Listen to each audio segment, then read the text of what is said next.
দর্শক বলি হয়, তারপর দর্শক পেয়ে আমি অনেক ধন্য। পাঠিয়েছো, মনে আছে? তোমার হাতের মেহেদির রং কিন্তু খুব সুন্দর লাগছে।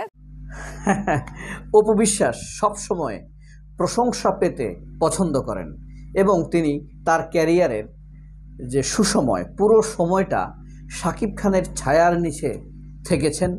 কোনো আঘাত তাকে স্পর্শ করেনি। তার সকল চাহিদা, লোভ শাকিব খানের উপর দিয়েই চরিতার্থ করেছেন। বদনাম হয়েছে শাকিব খানের এবং তিনি সবসময় চুপ থেকেই নিজের স্বার্থটা উদ্ধার করেছেন। এক সময় তিনি এত চটপট করতেন না, নীরব থাকতেন, অন্তরালে থাকতেন, কারণ অন্তরালে থেকেই তিনি তার স্বার্থটি উদ্ধার করতে পারতেন।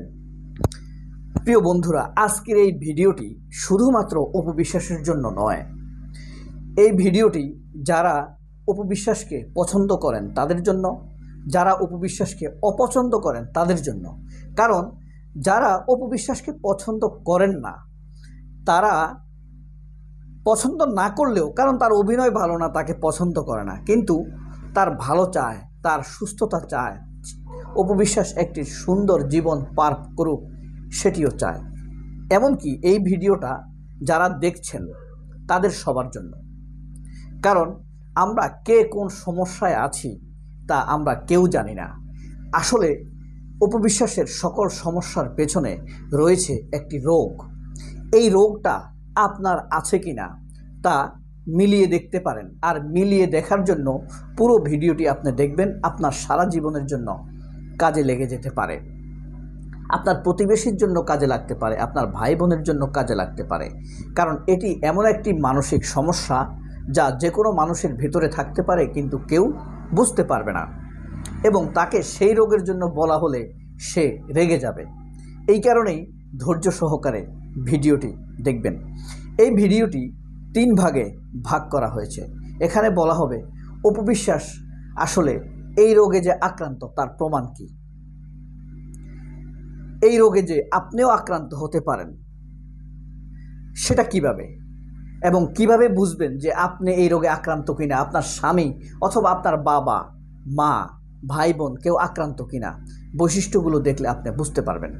এবং আরও বোঝার জন্য এই ভিডিওর ডেসক্রিপশন বক্সে অথবা কমেন্ট বক্সে লিঙ্ক দেওয়া থাকবে, আপনারা সেই ভিডিওগুলো দেখে এই রোগটির ব্যাপারে আরও বিস্তারিত জানতে পারবেন।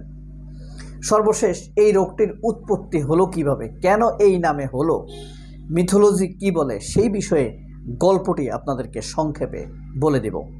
প্রথমত আসি, এই রোগ অপু বিশ্বাস কেন রিলেট করে। রোগটির নাম নার্সিসিজম। আর যারা এই রোগে আক্রান্ত তাদেরকে বলে নার্সিসিস্ট। অর্থাৎ অপু বিশ্বাস এই নার্সিসিজম রোগে আক্রান্ত। অপু বিশ্বাস একজন নার্সিসিস্ট, বলতে পারেন বাংলাদেশের প্রথম দিককার একজন নার্সিসিস্ট। কিছু মানুষ আছে এই রোগের মধ্যভাগে আক্রান্ত, মানে মধ্যম মাত্রায় রোগ তাকে আক্রমণ করেছে, তাদেরকে খারাপ বলা হয় না। হ্যাঁ, কিন্তু যারা মারাত্মকভাবে আক্রান্ত হয়ে গিয়েছে তাদেরকেই খারাপ বলা হয়। এই রোগের 3টি বৈশিষ্ট্য। প্রথমত হলো তারা সেলফ সেন্টার, আত্মকেন্দ্রিক। আর এই রোগটি মূলত আত্মকেন্দ্রিকতার রোগ, আত্মপ্রেমের রোগ। নিজেদেরকে সবচেয়ে ভালোবাসা, নিজেদেরকে সবসময় সেরা মনে করা, সেলফ সেন্টার থাকে, আত্মকেন্দ্রিক থাকে। দ্বিতীয় বৈশিষ্ট্য হলো অ্যাডমায়ার, খুব প্রশংসা চায় তারা অন্যের কাছে প্রশংসা শুনতে চায়। তৃতীয়ত হলো কারোর সাথেই তারা একমত হবে না, নিজের মতামতকে পৃথিবীর সেরা মতামত মনে করবে। মিলিয়ে দেখুন তো এই 3টি বৈশিষ্ট্যের সাথে অপু বিশ্বাসের মিল আছে কিনা। 1 নাম্বার, অপু বিশ্বাস আত্মকেন্দ্রিক, স্বার্থপর টাইপের, নিজেরটা সবচাইতে ভালো বোঝেন। অর্থাৎ মিশা সওদাগর কিন্তু বলেছিলেন অপু বিশ্বাস নিজেরটা খুব ভালো বোঝে, অন্যেরটাও বোঝা উচিত। 1 নাম্বারটা আমরা রিলেট করলাম।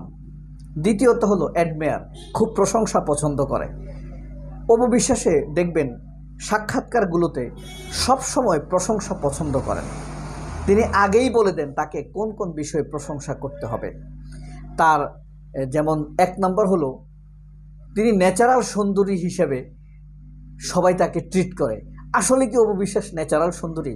না তিনি ফর্সা ছিলেন, না তিনি খুব চার্মিং ছিলেন। তার মুখ ছিল ব্রণে ভরপুর, অসুন্দর।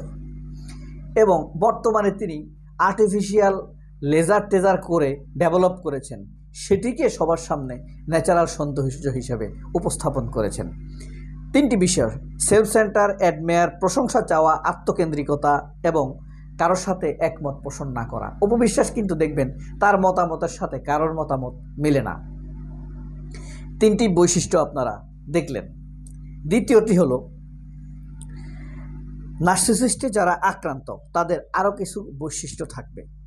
তারা সব সময় সবার সাথে দ্বিমত হবে, আত্মকেন্দ্রিক হবে, খুব বেশি প্রশংসা চাইবে। এই 3টির কথা কিন্তু বলেছি। সাথে থাকবে নার্সিসিস্ট যারা বিবাহিত, তারা নিজের স্বামীকে মনে করে সব সময় স্বামী থাকবে সাপোর্টিভ, স্বামীর কোনো কাজের গুরুত্ব তার কাছে থাকবে না। যেমন অপবিশ্বাস বলতেন, জয়কে শাকিব খান দেখতে আসতো না, নিজের কাজ নিয়ে ব্যস্ত থাকতো, নিজের সন্তানের চাইতে কাজকে বেশি গুরুত্ব দিত। এই কথাটি কিন্তু বোঝা যায় শাকিব খান কিন্তু সাধারণ স্বামী নয়, তিনি একজন সুপারস্টার, মেগা স্টার। তিনি কখন কোথায় যাবেন তা তার শিডিউল দ্বারা নির্ধারিত, মানুষের সাথে কমিটমেন্ট দ্বারা নির্ধারিত। কিন্তু অপবিশ্বাস তা মানতে চাইতেন না। তার কথা হলো জয়কে সবসময় দেখতে আসতে হবে, জয়কে নিয়ে ডাক্তারের কাছে যেতে হবে। এটাই হলো প্রমাণ করে তিনি তার স্বামীকে সবসময় সাপোর্টিভ অ্যাসোসিয়েট হিসাবে মনে করতেন, স্বামীকে স্বামী হিসাবে সম্মান করতেন না। অর্থাৎ শাকিব খানকে তিনি স্বামী হিসাবে সম্মান করতেন না। দ্বিতীয়ত হলো সবসময় মানে সুপ্রিমিজমে ভুগবে, নিজেকে সবসময় সেরা মনে করবে। তৃতীয়ত হলো ফ্যান্টাসিতে ভুগবে, নিজের সেরা, নিজের স্মৃতিগুলোই সেরা, নিজেকে পৃথিবীর সেরা মানুষ মনে করা।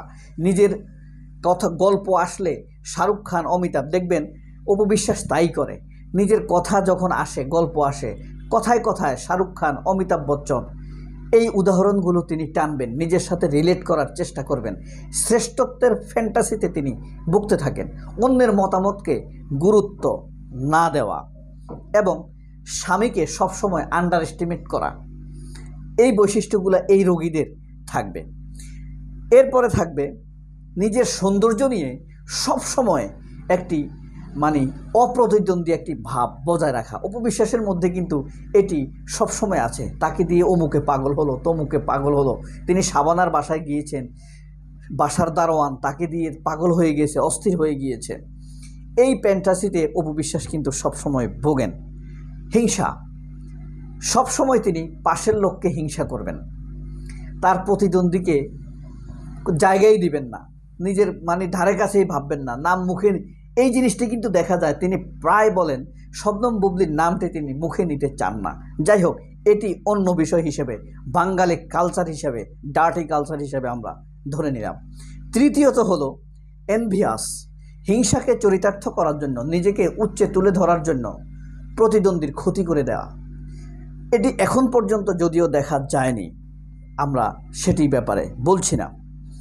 এবং তিনি বাচ্চাদের কাছে স্বামীর বদনাম করে এসব নারীরা। আমি নারীদেরটা বিবেচনা করছি, কারণ অপবিশ্বাসকে রিলেট করার চেষ্টা করছি। বাট ওয়াই অপবিশ্বাসকে প্রশ্নটা করা হয়? একটা সময় অপবিশ্বাস 2009 থেকে 15 পর ঘুমায়নি। এইসব স্বামীরা সবসময়, স্ত্রীরা স্বামীকে বাচ্চাদের কাছে বিভিন্ন কৌশলে ছোট করে রাখে, যেন বাচ্চারা স্বামীর চাইতে তাকে বেশি সম্মান করে।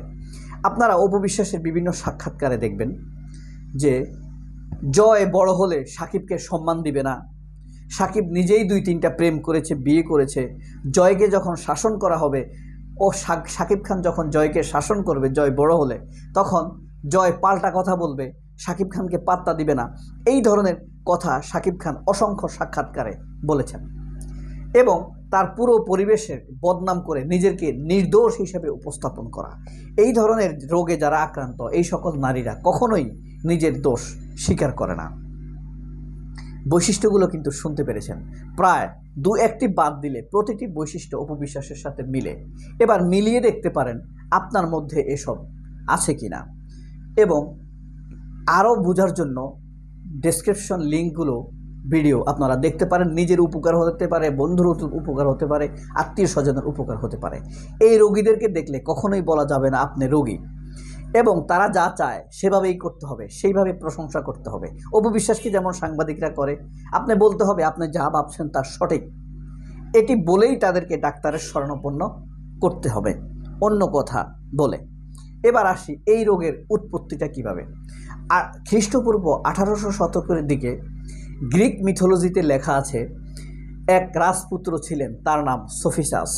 তিনি সবসময় আত্মকেন্দ্রিকতায় ভুগতেন। তিনি রাজত্ব দায়িত্ব নিতে চাইতেন না, চাননি। সবসময় নিজের সৌন্দর্য নিয়ে অতি মুগ্ধ ছিলেন। পাশের রাজার এক মেয়ে তাকে প্রেমের প্রস্তাব দিয়েছিল, সেই প্রেমের প্রস্তাব তিনি ফিরিয়ে দিয়েছেন। সেই রাজকন্যা তাকে অভিশাপ দিয়ে বলেছিল, সফিসাসকে অভিশাপ দিয়ে বলেছিল, তুমি তোমার গুণে রূপে একসময় মৃত্যুবরণ করবে, জানিয়ে অহংকার করো, তাই নিয়ে তুমি মৃত্যুবরণ করবে। সফিসাস নার্সিসাস আত্মকেন্দ্রিক, আত্মপ্রেমে ভুগতেন। কাউকে নিজেকে শ্রেষ্ঠ মনে করতেন, কারোর সাথে তিনি মিশতেন না। শুধু পানির সামনে যেতেন আর সেখানে নিজের চেহারা দেখতেন, নিজের রূপে নিজেই মুগ্ধ হতেন। কিন্তু এভাবে তিনি নিজের প্রেমে পড়ে যান। ওই যে চেহারা দেখতে দেখতে যখন পানিতে হাত দেন তখন আর দেখা যায় না, কারণ পানি তখন নড়ে ওঠে। এভাবে দেখতে দেখতে একসময় তিনি মৃত্যুবরণ করেন। সেই তার দেহ পৌঁছে গেলে সেখানে একটি গাছের জন্ম নেয়। সেই গাছটির নাম সফিসাস নার্সিসাস, বাংলা ভাষায় যাকে বলে নার্গিস ফুল। এই যে দেখুন নার্গিস ফুল। এই নার্গিস ফুল গ্রিকরা ব্যবহার করে এই রোগ থেকে উত্তরণের জন্য। এই রোগের প্রথম ওষুধ হিসাবে এই নার্গিস ফুল, সফিসাস নার্সিসাস ফুলটিকে ব্যবহার করা হয়। এই ফুলটি কিন্তু খুবই সুগন্ধি। প্রথমে চিকিৎসকরা রোগীকে বলে, আপনার গায়ে এত সুগন্ধ নেই, এই ফুলটির যত সুগন্ধ। আপনি ভালো একটি স্প্রে দিয়ে কালকে ডাক্তারের চেম্বারে আসবেন। সে কখনোই তার চাইতে ভালো স্প্রে আর খুঁজে পায় না। এভাবে ধীরে ধীরে ডাক্তারের প্রতি সে সম্মোহিত হতে থাকে। দেশভেদে, অঞ্চলভেদে বিভিন্ন ধরনের নার্গিস ফুল রয়েছে। এসব ফুলের রং, গন্ধ ভিন্নতাও রয়েছে। সবাই অনেক ভালো থাকবেন। আল্লাহ হাফেজ। আসসালামু আলাইকুম।